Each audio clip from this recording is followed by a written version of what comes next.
ভারতে নিট প্রশ্নপত্র ফাঁসকে ঘিরে আন্দোলন আরও তীব্র হচ্ছে। কেন্দ্রের সঙ্গে তৃতীয় দফা আলোচনার আগেই কড়া অবস্থান নিয়েছে ককরোচ পার্টি। তাদের স্পষ্ট বার্তা, শিক্ষামন্ত্রী ধর্মেন্দ্র প্রধান পদত্যাগ না করলে কোনো আলোচনা নয়।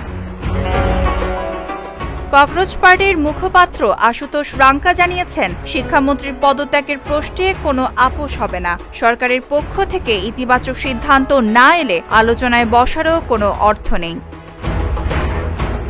এর আগে কেন্দ্রীয় মন্ত্রী জেপি নাড্ডা ও জিতেন্দ্র সিংয়ের সঙ্গে দ্বিতীয় দফা বৈঠক হলেও শিক্ষামন্ত্রীর পদত্যাগের বিষয়ে কোনো সমাধান হয়নি। AKS অর্জন করল গিনেস ওয়ার্ল্ড রেকর্ডস।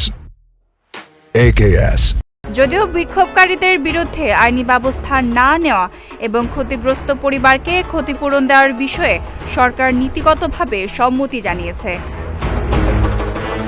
এদিকে প্রশ্নপত্র ফাঁসের ঘটনায় সরকার ইতোমধ্যে শিক্ষা সচিবকে অপসারণ, পরীক্ষা পরিচালনাকারী সংস্থা NTA এর ৪৭ কর্মকর্তাকে বরখাস্ত এবং দ্রুত বিচার আদালত গঠনের ঘোষণা দিয়েছে। তবে সিজেপির দাবি, এসব পদক্ষেপ যথেষ্ট নয়। তাদের মতে পুরো ঘটনার দায় শিক্ষামন্ত্রীর, তাই তার পদত্যাগই এখন একমাত্র সমাধান।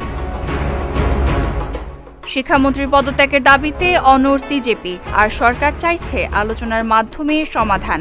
এখন দেখার বিষয়, তৃতীয় দফা বৈঠকে সংকট কাটে নাকি আন্দোলন আরও বিস্তৃত হয়। Desk report, Dhaka post.